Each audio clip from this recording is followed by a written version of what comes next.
कहानी की शुरुआत में हम फिली और पार्कर नाम के दो प्रोफेशनल डाकुओं को देखते हैं। वो अपने तीसरे साथी स्टैन के साथ किसी बात को लेकर बहस कर रहे होते हैं। असल में थोड़ी देर पहले ही उन्होंने एक हॉर्स रेस के मनी काउंटर रूम को हाईजैक किया था। रेस से जो भी पैसा आता है वो इसी रूम में लाकर जमा किया जाता है। लेकिन स्टैन काउंटर रूम के सुपरवाइजर को शूट करना चाहता था, जिस पर फिली और पार्कर उसे कुछ देर डकैती के सही तौर तरीके सिखाते हैं। इसके बाद तीनों वापस उसी काउंटर रूम में जाते हैं जहां पहले से ही उनके बाकी साथी सारे स्टाफ को बंधक बनाकर रखे होते हैं। फिर पार्कर काउंटर रूम के सुपरवाइजर की मदद से वॉल्ट में रखा सारा पैसा लूट लेता है। इसी दौरान उसी काउंटर रूम के पास एक एम्प्लॉई अपने फैमिली के साथ बगल की सड़क से ड्राइव करता हुआ गुजर रहा होता है। अचानक वो काउंटर रूम के बाहर दो अनजान गाड़ियां पार्क देखता है, जिससे उसे शक हो जाता है। वो गाड़ी से उतरकर रूम के पीछे का दरवाजा खोलता है और समझ जाता है कि यहाँ डकैती चल रही है। उसकी पत्नी उसे 911 पर कॉल करने को कहती है, लेकिन उसके दिमाग में कुछ और ही प्लान होता है। वो गाड़ी के अंदर से एक पिस्टल निकालता है और डाकुओं के बाहर आने का इंतजार करने लगता है। जैसे ही डाकू बाहर निकलते हैं वो उन पर फायरिंग कर देता है। इस गोलीबारी में उनमें से एक वहीं मारा जाता है और फिली भी गोली लगने से बुरी घायल होकर गिर पड़ता है। इसी मौके का फायदा उठाकर वो आदमी दौड़कर एक पैसों से भरा बैग उठाता है और भागने लगता है। ये सब देखकर पार्कर भी उसके पीछे पीछे दौड़ता हुआ उस पर फायरिंग करने लगता है, लेकिन तब तक वो आदमी अपनी गाड़ी स्टार्ट कर चुका होता है।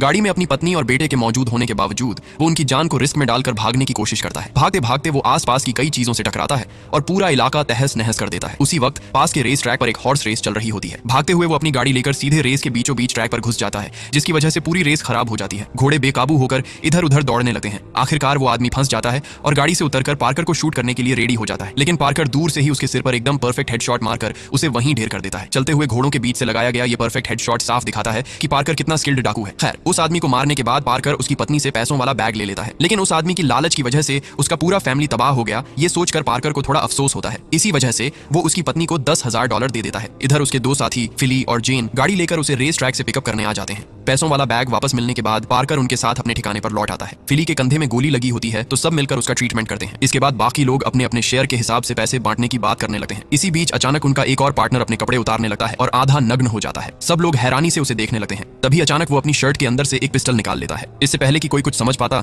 वो एक के बाद एक सब पर गोली चलाकर उन्हें घायल करने लगता है। इस अचानक हुए शूटआउट में पार्कर का पसंदीदा पार्टनर फिली भी मारा जाता है, लेकिन पार्कर घायल होने के बावजूद तेजी से टेबल पर रखी एक पिस्टल उठाता है और खिड़की से बाहर कूद जाता है। इसके बाद वो चेन पर गोली चलाने की कोशिश करता है, लेकिन घायल होने की वजह से उसका हाथ ठीक से काम नहीं करता। नतीजा ये होता है कि उसके कंधे में एक और गोली लगती है और वो नीचे बहती नदी में गिर जाता है।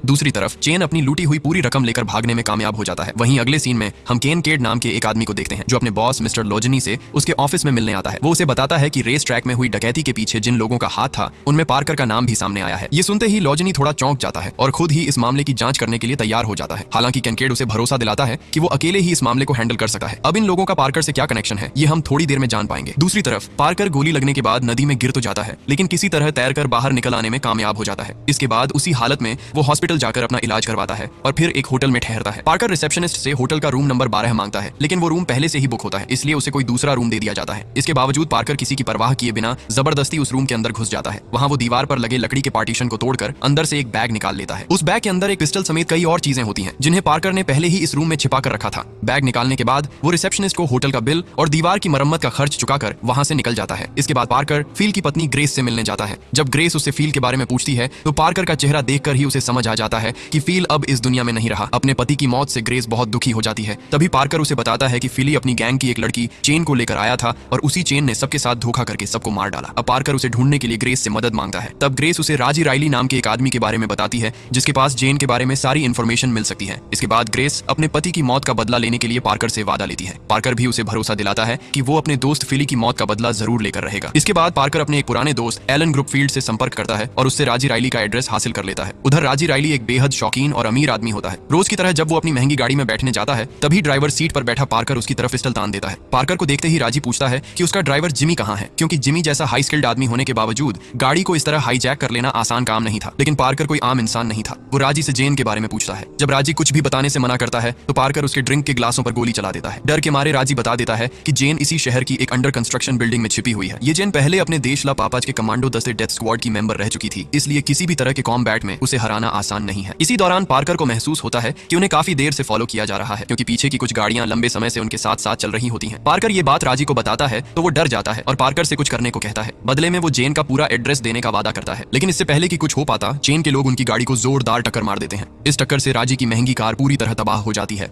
राजी और पार्कर को देखकर लगता है कि इस एक्सीडेंट में दोनों मारे गए हैं, लेकिन जैसे ही हमलावरों में से एक आगे बढ़ता है, पार्कर उसे गोली मारकर वहीं ढेर कर देता है। इधर बाकी लोग गाड़ी को निशाना बनाकर लगातार फायरिंग करने लगते हैं, जिसमें बेचारे राजी की पूरी कहानी वहीं खत्म हो जाती है। लेकिन पार्कर बड़ी चालाकी से कवर लेकर एक एक करके सभी अटैकर्स को ढेर करता जाता है। इसके बाद वो गाड़ी के अंदर फंसे ड्राइवर जिमी को भी आजाद कर देता है। जिमी जब देखता है कि कुछ लोग गाड़ी पर गोली चला रहे हैं तो वो भी पिस्टल उठाकर उन पर फायरिंग शुरू कर देता है। इस तरह वो कई लोगों को मार गिराता है, लेकिन आखिरकार खुद भी गोली लगने से मारा जाता है। आखिर में उस गली में इस जबरदस्त गोलीबारी के बाद सिर्फ एक ही इंसान जिंदा बचता है। पार्कर उसे घायल हालत में उठाकर एक दूसरी गाड़ी में बैठा देता है। फिर उस गाड़ी के मालिक से चाबी लेकर वो तेजी से वहां से निकल जाता है। दूसरी तरफ अब हम जेन को बस्को नाम के एक आदमी के साथ देखते हैं, जिससे वो किसी प्लान के बारे में जानना चाहती है, लेकिन बस्को उसे कहता है कि अगर वो ये प्लान बता देगा तो जेन उसे तुरंत मार डालेगी। इस पर जेन कहती है कि भरोसा ही हमारे क्राइम वर्ल्ड की नींव है और कुछ पाने के लिए भरोसा करना जरूरी होता है। उसकी इस बात में कितनी आयरनी है जरा सोचो, क्योंकि असल में वही खुद पूरी एक गैंग को धोखा देकर मार चुकी थी। खैर, जब जेन बस्को के साथ बिजी होती है तभी अचानक उसके सामने पार्कर आ खड़ा होता है। वो उसकी तरफ पिस्टल तानकर सारा पैसा वापस मांगता है। तब जेन बताती है कि वो सारा पैसा पहले ही खर्च कर चुकी है। इधर बस्को बार बार साइड से जेन से बात करने की कोशिश करता रहता है। बातों में उलझाने के बहाने वो अचानक अपने कोट की पॉकेट से पिस्टल निकालने लगता है। ये देखते ही पार्कर उसे गोली मारकर वहीं ढेर कर देता है। ये सब देखकर जेन पूरी तरह पागल हो जाती है, क्योंकि उसे बस्को जिंदा चाहिए था। उसके सामने एक ऐसा मिशन था जिसके लिए वो पूरे $4 लाख खर्च कर चुकी थी। यानी पार्कर को धोखा देकर जो पैसा उसने हासिल किया था वो सारा इसी मिशन में लगा चुकी थी। जेन मिशन के बारे में बताने ही वाली होती है कि तभी अचानक बस्को उठ खड़ा होता है और फिर से उन पर गोली चलाने लगता है। दरअसल वो अब तक जमीन पर मरा होने का नाटक कर रहा था। इस बार पार्कर उस पर फायरिंग करके उसकी मौत को पूरी तरह कंफर्म कर देता है। इसके बाद पार्कर जेन से पूछता है कि आखिर ऐसा कौन सा मिशन है जिसके लिए उसने सारी रकम खर्च कर दी। जेन पहले उसे किसी बैंक डकैती की कहानी सुनाती है, लेकिन पार्कर समझ जाता है कि वो झूठ बोल रही है। 2 बार झूठ पकड़ में आने के बाद भी पार्कर का शार्प माइंड उसकी चाल को भांप लेता है। आखिरकार आखिरी मौके पर जेन सच बता देती है। वो बताती है कि उसके होम कंट्री यानी लाबाज के समुद्री किनारे एक गुप्त खजाने का पता चला है। कई साल पहले वहां एक जहाज डूब गया था और उस जहाज में करीब $1 बिलियन से भी ज्यादा का खजाना मौजूद है। इतना कि उसकी कीमत उनके पूरे देश की जीडीपी से भी ज्यादा है। लेकिन उनके देश का भ्रष्ट राष्ट्रपति इग्नासियो इन गुप्त खजानों को देश के काम में लगाने के बजाय अपनी जेब में भरना चाहता है। इसी मकसद से वो खजाना बरामद करने के बाद उसे न्यूयॉर्क सिटी में स्थित संयुक्त राष्ट्र के मुख्यालय में डिस्प्ले करना चाहता है। इसके बाद उसका प्लान ये है कि वो किराए पर रखे हुए कुछ चोरों से इन खजानों की चोरी का नाटक करवाएगा। फिर उन चोरों को थोड़ा सा हिस्सा देकर बाकी सारा माल खुद हड़प लेगा। इस काम के लिए जिस लोकल चोर गैंग को हायर किया गया है उसका नाम है दी आउटफिट। वहीं जेन और उसके कुछ साथी मिलकर इस पूरे खजाने को खुद निकालना चाहते हैं। ऐसे में जेन पार्कर को इस मिशन में अपना पार्टनर बनने का ऑफर देती है। पार्कर भी बदले की आग को किनारे रखकर इस मिशन को एक्सेप्ट कर लेता है। इसके बाद वो अपने दोस्त के साथ जेन के बॉस से मिलने जाता है। ये बॉस कोई और नहीं बल्कि जेन के ही देश का एक कर्नल होता है, कर्नल आर्टिस। असल में उनका मकसद राष्ट्रपति के इस प्लान को नाकाम करना और सारे गुप्त खजाने को देश के हित में इस्तेमाल करना होता है। सारी बात सुनने के बाद पार्कर इस मिशन में शामिल होने के बदले 30% का शेयर मांगता है। शुरुआत में आर्टिस इसके लिए राजी नहीं होता, लेकिन जेन उसे समझा बुझाकर मना लेती है, क्योंकि इस तरह के काम में पार्कर जैसे प्रोफेशनल चोर का कोई दूसरा विकल्प नहीं था। इधर आर्टिस का प्लान था कि वो यूएनए बिल्डिंग के सामने से ही इन गुप्त खजानों को चुरा लेंगे, लेकिन पार्कर उसे समझाता है कि ये बिल्डिंग पूरी दुनिया की सबसे ज्यादा हाईली प्रोटेक्टेड बिल्डिंग्स में से एक है। ऐसे में वहां से चोरी करने जाना मतलब सीधा शेर की मांद में कूदना। उसके बजाय पार्कर एक आसान रास्ता सुझाता है। उसका कहना होता है कि जिन चोरों को राष्ट्रपति ने खजाना चोरी करने का नाटक करने के लिए हायर किया है उन्हीं से ये खजाना छीन लिया जाए। मीटिंग खत्म होने के बाद ग्रुप फील्ड पार्कर से पूछता है कि वो आखिर किस गैंग का खजाना चुराने जा रहा है। जैसे ही पार्कर के मुंह से द आउटफिट का नाम निकलता है, ग्रुप फील्ड बुरी तरह चौंक जाता है। तभी हमें पता चलता है कि थोड़ी देर पहले जिस लॉजनी को हमने देखा था वही असल में इस गैंग का बॉस है और कैनकेड उसका एक अहम एसोसिएट है। पार्कर का इन लोगों के साथ पुराना हिसाब किताब रहा है, ये बात तुम पहले ही जान चुके हो। ग्रुप फील्ड भी आउटफिट का नाम सुनकर यकीन नहीं कर पाता कि पार्कर एक बार फिर लॉजनी से टकराने जा रहा है। फिर भी पार्कर उसे कहता है कि वो लॉजनी के असिस्टेंट कैनकेड पर नजर रखे। दूसरी तरफ पार्कर खुद जेन को साथ लेकर बस्को के बॉयफ्रेंड से मिलने चला जाता है। हाँ, तुमने सही सुना, बस्को दरअसल एक समलैंगिक था। खैर, जेन को साथ लेकर पार्कर जब बस्को के बॉयफ्रेंड के नाइट क्लब पहुंचता है तो जेन अपने तरीके से उससे मिलने की कोशिश करती है, लेकिन पार्कर साफ कह देता है कि वो उस आदमी पर जरा भी भरोसा नहीं करता। इसलिए पार्कर खुद ही जेन के साथ क्लब के अंदर जाता है। पहले जेन अपनी फेमस ट्रिक इस्तेमाल करके बस्को के बॉयफ्रेंड से नजदीकियां बढ़ाने की कोशिश करती है, लेकिन जब वो तरीका काम नहीं करता तो पार्कर सीधे उसे बता देता है कि बस्को अब इस दुनिया में नहीं रहा। ये सुनते ही वो आदमी अचानक फूट फूट कर रोने लगा है। इसी हालत में जेन उससे पूछती है कि बस्को के पास जो प्लान थे वो कहाँ रखे हैं। तब वो आदमी बताता है कि सारे प्लान ऊपर की मंजिल पर मिस्टर बुलियर्ड के पास हैं। उधर ग्रुप फील्ड पार्कर को फोन करके बताता है कि कैनकेड अपने कुछ लोगों के साथ एक नाइट क्लब की तरफ बढ़ रहा है। तभी अचानक कुछ लोग उसी क्लब पर हमला कर देते हैं। ये देखकर पार्कर समझ जाता है कि ये कैनकेड के ही आदमी है। वो लोग आते ही हवाई फायरिंग करके सबको डराने लगते हैं। फिर वो बस्को के बॉयफ्रेंड को बेरहमी से पीटते हुए पूछते हैं कि बस्को कहाँ है, क्योंकि बस्को के गायब होने के बाद से ही लॉजनी के आदेश पर कैनकेड उसे ढूंढ रहा था। लेकिन वो आदमी बस्को के बारे में कुछ भी नहीं बता पाता। उल्टा डर के मारे उसे अचानक हार्ट अटैक आ जाता है। ये सब देखकर जेन आगे बढ़ती है और सबको बताती है कि वो एक डॉक्टर है। वो बस्को के बॉयफ्रेंड को बचाने का नाटक करती है और इसी दौरान टेबल के नीचे से एक पिस्टल निकाल लेती है। इसके बाद वो लगातार फायरिंग करके कैनकेड के सारे आदमियों को मार गिराती है। इधर पार्कर ऊपर की मंजिल पर मिस्टर बुलियर्ड से उन प्लान्स की कॉपी लेने जाता है। ऊपर पहुंचते ही उसे समझ आ जाता है कि बुलियर्ड असल में एक एलिफेंट डॉल है। बेड पर वैसी ही एक गुड़िया पड़ी देकर वो उसे फाड़ देता है, लेकिन उसके अंदर प्लान की कॉपी नहीं मिलती। पास ही रखी अलमारी में उसे और भी कई एलिफेंट डॉल दिखाई देती हैं। उनमें से एक गुड़िया के अंदर से आखिरकार वो जरूरी डॉक्यूमेंट्स मिल जाते हैं। उधर केनेकेड अपने आदमियों को अंदर भेजकर खुद क्लब के बाहर गाड़ी में बैठा रहता है। तभी अंदर से जोरदार हंगामा सुनकर वो खुद क्लब के अंदर घुस जाता है। फिर दूसरी मंजिल पर पहुंचकर वो सीधे पार्कर पर हमला कर देता है। पार्कर और केनेकेड के बीच काफी देर तक जबरदस्त फाइट होती है। आखिर में पार्कर उसे आसानी से काबू में कर लेता है और दूसरी मंजिल की खिड़की से नीचे फेंक देता है। हालांकि वो एक गाड़ी पर गिरने की वजह से जिंदा बच जाता है, लेकिन उसके शरीर की कई हड्डियां टूट जाती हैं। प्लान्स की फाइलें हासिल करने के बाद पार्कर जेन को साथ लेकर वहां से निकल जाता है। दूसरी तरफ केनेकेड को जब हॉस्पिटल पहुंचाया जाता है तो लॉजनी उससे मिलने आता है। सारी बात सुनने के बाद वो कहता है कि पार्कर को उसे खुद ही हैंडल करना चाहिए था। इधर पार्कर अपने पुराने पार्टनर ओड ब्रांडा और स्टैन को इस मिशन में शामिल होने के लिए बुला लेता है। पिछली गोलीबारी में जिन लोगों को जेन मार नहीं पाई थी वो सभी इस बड़े हाइस्ट का हिस्सा बन जाते हैं। कर्नल आर्टिस्ट समेत सबके सामने पार्कर अपना पूरा डिटेल्ड प्लान समझाता है। उसका कहना होता है कि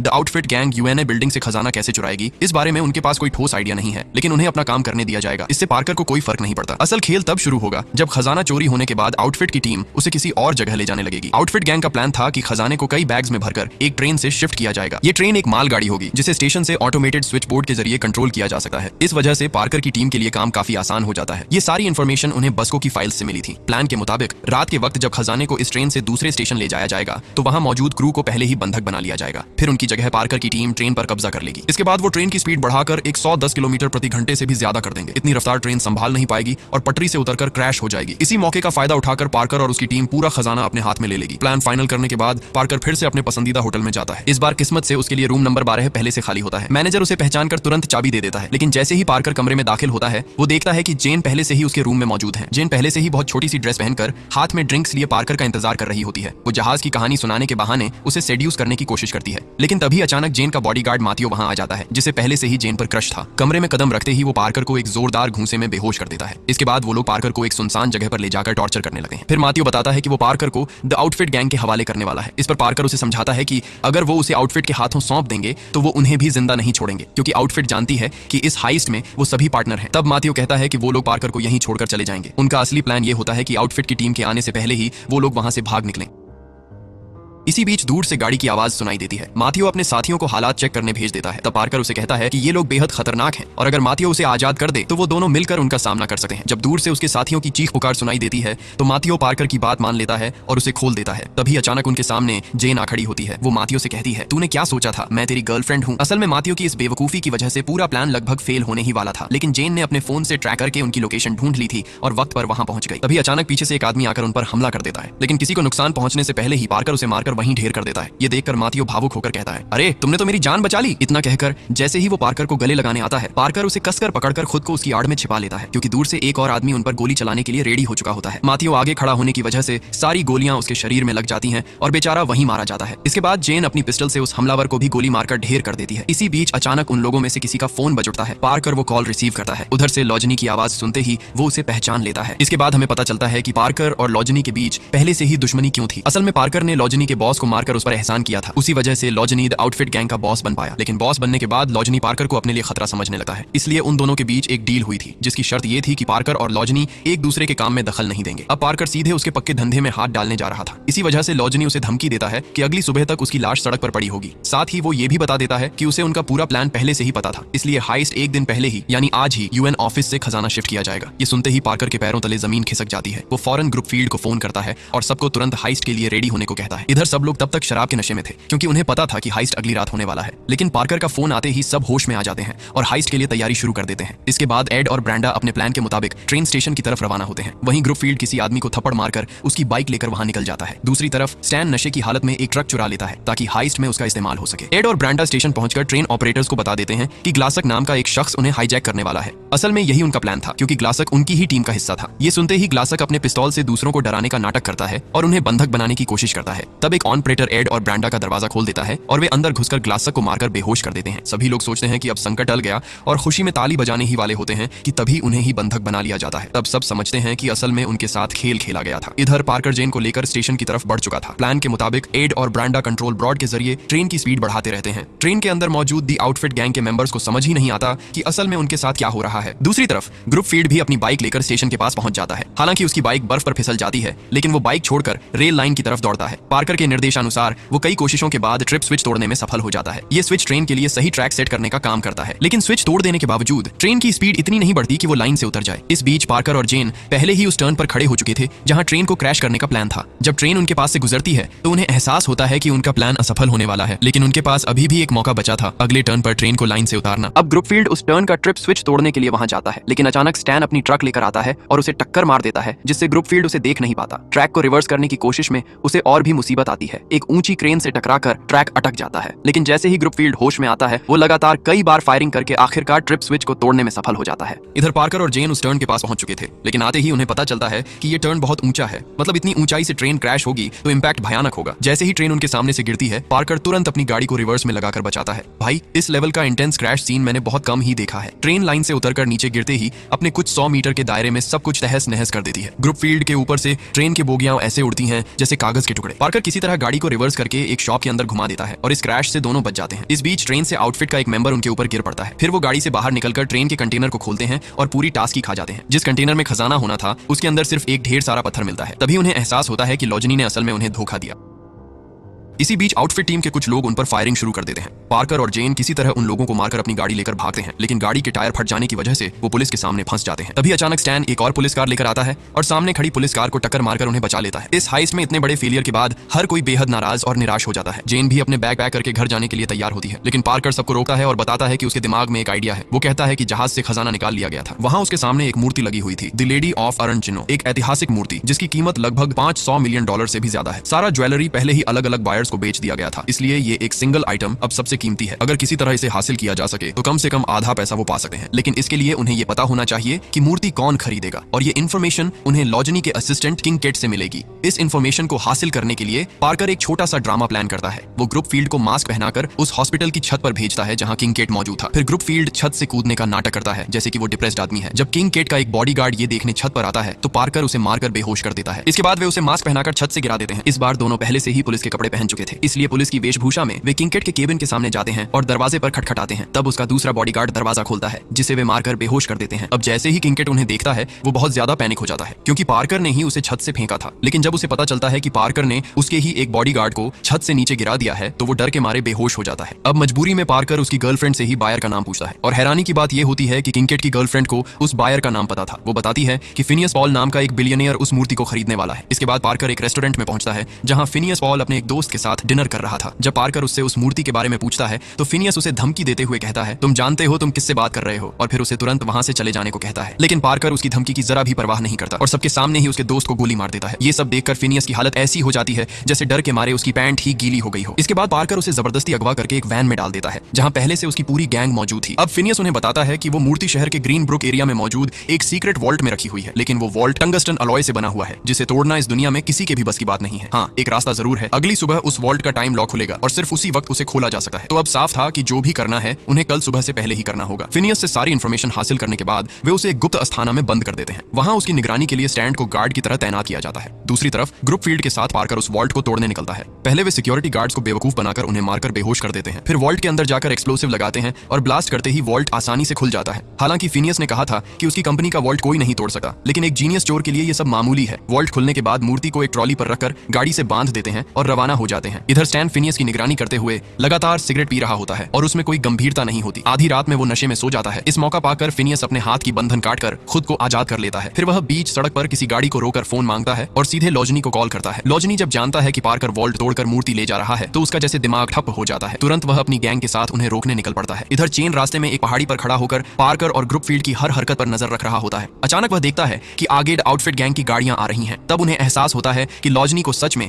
उनके हाइस्ट की इंफॉर्मेशन मिल गई है। जैसे ही देखा, लॉजनी के लोग उनके पीछे आकर पीछे से गोली चलाने लगते हैं। तब ग्रुपफील्ड गाड़ी को बॉन्ड के अंदर घुमा देता है और पार्कर इस दौरान स्टाइल में चलती गाड़ी से छलांग लगाकर ट्रॉली पर चढ़ जाता है। फिर वो एक अजीब चाल से गोली चलाते हुए एक गाड़ी को उड़ा देता है। लेकिन जैसे ही वे बॉन्ड क्रॉस करते हैं, अचानक उनकी गाड़ी किसी बम्पर से टकरा जाती है और पार्कर सचमुच हवा में उड़ जाता है। फिर वो एक बिल्डिंग के काम को तोड़ते हुए सीधे वहां के बेडरूम में गिर जाता है। हालांकि वहां भी लोग उसे ढूंढ रहे होते हैं, फिर भी वो किसी तरह वहां से निकलने में सफल हो जाता है। इसके बाद वो दौड़ता हुआ फिर ट्रॉली पर चढ़ जाता है। लॉजनी के कुछ और लोग अभी भी उसके पीछे दौड़ रहे होते हैं। इसी बीच गाड़ी के साथ जो चेन ट्रॉली को बांध रही थी वो अचानक ढीली हो जाती है, जिससे पार्कर अपना बैलेंस खो देता है और फिर से जमीन पर गिर जाता है। लेकिन इस बार जेन एक गाड़ी लेकर आती है और चलती गाड़ी से गोली चलाने लगती है। फिर जेन और पार्कर मिलकर उनके आसपास मौजूद लॉजनी के सारे लोगों को खत्म कर देते हैं। इधर ग्रुपफील्ड अभी भी गाड़ी चला रहा होता है। उसकी राह में कुछ और लोग आकर उस पर हमला करते हैं। इसी दौरान ट्रॉली की चेन पूरी तरह खुल जाती है और ट्रॉली गाड़ी से अलग हो जाती है। इस वजह से ग्रुपफील्ड गाड़ी के ड्राइवर को ड्राइव कराते हुए वहां से निकलने को मजबूर हो जाता है और लॉजनी के लोग उस समय मूर्ति को अपने पास लेकर वहां से चले जाते हैं। तो फिर वे मूर्ति को सीधे फिनियस के पास डिलीवर कर देते हैं। लेकिन जैसे ही फिनियस मूर्ति पर हाथ डालता है उसे पता चलता है कि ये मूर्ति असल में नकली है। फिर वो सीधे लापेजर के राष्ट्रपति इग्नासियो को कॉल करता है। राष्ट्रपति लॉजनी को फोन करके खूब गालियां देते हैं क्योंकि उन्हें लगता है कि लॉजनी ने पलके में नकली मूर्ति सेट कर दी थी। लेकिन असली काम तो वास्तव में पार्कर ने किया था। पिछली रात वे असल वॉल्ट नहीं तोड़ते, इसके बजाय पहले से किसी दूसरे वॉल्ट में नकली मूर्ति रख दी थी और उसे तोड़ने का नाटक रचा था। दूसरी तरफ नशे में पड़ा स्टैन भी पार्कर के अनुसार एक्टिंग कर रहा था, यानी जानबूझकर उसने फिनियस को जाने दिया ताकि फिनियस लॉजनी को कॉल करके सब कुछ बता दे। इतना ही नहीं, ग्रुपफील्ड भी जानबूझकर ट्रॉली के नीचे की चेन ढीली कर देता है ताकि मूर्ति दी आउटफिट गैंग के हाथ लगे। इस तरह उन्होंने पूरी दी आउटफिट गैंग को बेवकूफ बनाया। खैर, इसके बाद वे असली वॉल्ट को एक्सप्लोसिव से उड़ा देते हैं और जैसे ही वॉल्ट की दीवार गिरती है अंदर असली ऐतिहासिक मूर्ति नजर आती है। फिर वे सब मिलकर मूर्ति को हटाने की व्यवस्था करने लगते हैं। लेकिन उसी वक्त लॉजनी और उसकी गैंग वहां पहुंच जाती है। वे पहले बाहर पहरादार स्टैंड को मारकर उसे बेहोश कर जिम्मी बना देते हैं। फिर लॉजनी सीधे पार्कर के सामने खड़ा होकर उसे हथियार डालने के लिए मजबूर करता है। लेकिन लॉजनी पार्कर के पूरे प्लान को पहले ही अच्छे से समझ चुका था। असल में पार्कर ने वॉल्ट्स को रिप्लेस कर दिया था और इस तरह वॉल्ट नंबर 1 बन जाता है वॉल्ट नंबर 3 और पार्कर वही वॉल्ट उड़ा देता है जैसा कि तुम पहले देख चुके हो। लॉजनी पूछता है, इतना सब करने के बाद तुम्हारा क्या फायदा हुआ? आखिरकार प्लान तो काम नहीं आया। तब पार्कर मुस्कुराकर कहता है कि वह जानता था कि दी आउटफिट गैंग की आर्थिक हालत बहुत खराब है और अगर मूर्ति बच जाती तो इसका बड़ा हिस्सा इसी गैंग को मिलता, लेकिन पार्कर इसे होने नहीं देगा। फिर वह लॉजनी को मूर्ति की तरफ अच्छे से देखने के लिए कहता है। तब लॉजनी देखता है कि मूर्ति पूरी तरह ट्रैप वायर में लिपटी हुई है और पार्कर के हाथ में एक रिमोट कंट्रोल है, मतलब इसे दबाने पर मूर्ति ध्वस्त हो जाएगी। खाड़ी के किनारे खड़े लॉजनी मूर्ति के साथ डील करने की कोशिश करता है। इसी बीच बाहर से गोलीबारी की आवाज सुनाई देती है। लॉजनी कहता है, शायद मेरे लोग तुम्हारे क्रू पर हमला कर रहे हैं, लेकिन पार्कर हंसते हुए कहता है कि लॉजनी की गैंग असल में राष्ट्रपति के गार्ड्स के हाथों मरने जा रही है क्योंकि वहां आने से पहले उसने राष्ट्रपति को इन्फॉर्मेशन भेज दी थी। अब यहाँ उसने इस पूरे मामले को इस तरह रिप्रेजेंट किया कि जैसे लॉजनी उसे धोखा देकर मूर्ति हाथ से लेने जा रहा है और इसी कारण राष्ट्रपति के गार्ड्स पूरी आउटफिट टीम को खत्म कर देते हैं। लेकिन इससे पहले स्टैन ग्रुपफील्ड की मदद से अपने हाथों से भाग निकलता है। सो दोनों तरफ से फंसे हुए लॉजनी अब कोई रास्ता न पाकर पार्कर के साथ डील करने की कोशिश करता है, लेकिन पार्कर उसकी बातों पर ध्यान नहीं देता और रिमोट का बटन दबा देता है। फौरन ही $500 मिलियन की असली मूर्ति धमाके में चारों ओर बिखर जाती है। ये देखकर लॉजनी का बॉडीगार्ड हमला करता है तो पार्कर आसानी से उन्हें ऊपर भेज देता है। फिर वह लॉजनी से कहता है, तुमने नहीं कहा था कि पूरी माफिया ऑर्गेनाइजेशन को खत्म नहीं किया जा सकता, लेकिन देखो मैं कैसे असंभव को संभव बना दिया। इसके बाद वह लॉजनी को भी खत्म कर देता है और पुराने दिन का हिसाब चुकता कर देता है। अंत में राष्ट्रपति के गार्ड आने से पहले वे सभी वहां से भाग निकलते हैं। इस मिशन से कोई बड़ा लाभ न होने के बावजूद पार्कर पहले ही मूर्ति से कीमती ज्वेलरी निकाल चुका था और इनकी कीमत लगभग $2 से $3 मिलियन थी, जिसे उसने अपने साथियों में बांट दिया। इसके बाद थोड़ा रिलैक्स करने के लिए वह अपने होटल के पसंदीदा रूम नंबर 12 में चला जाता है और वहां पहले से ही मौजूद था जेन। टीवी स्क्रीन पर वे देखते हैं कि सभी गुप्त इंफॉर्मेशन के अनुसार लाब्रेज के राष्ट्रपति के सारे कुकृत्य उजागर हो गए हैं। साथ ही सभी खजाना को सेफली निकालकर देश में वापस लाने की व्यवस्था की जा रही है। वहीं भ्रष्ट राष्ट्रपति को हटाकर देश का नया राष्ट्रपति होता है देशभक्त कर्नल आर्टिस। तो जेन समझ जाती है कि ये सब कुछ पार्कर की वजह से संभव हुआ। फिर वह पार्कर को अपने साथ ला पाने के लिए इन्विटेशन देती है, लेकिन पार्कर उसे कहता है कि रेस्ट ट्रैक वाले उस दिन की घटना वह अब भी नहीं भूला है। उस दिन जेन ने उसका सबसे प्रिय दोस्त फील मार डाला था। यह सुनते ही जेन समझ जाती है कि चाहे वह उसे प्रेम के जाल में फंसाने की कितनी ही कोशिश कर ले, पार्कर के हाथ से उसकी कोई राहत नहीं है और पार्कर उसे अंतिम ड्रिंक खत्म करने को कहता है। फिर जब वह रूम से बाहर आता है तो एक गन शॉट की आवाज सुनाई देती है। इसका मतलब जो हुआ वह तो आप समझ ही गए होंगे। अंततः पार्कर जेन को खत्म कर देता है और फील की पत्नी ग्रेस को दिया गया वादा भी पूरा करता है। फिर वह उसे मूर्ति से निकालकर रखी गई कीमती ज्वेलरी का तोहफा देता है। इस तरह सब कुछ अच्छी तरह खत्म होता है और पार्कर ग्रुपफील्ड के साथ न्यू ईयर सेलिब्रेट करने लगता है और इसी के साथ ये मूवी यहीं खत्म होती है।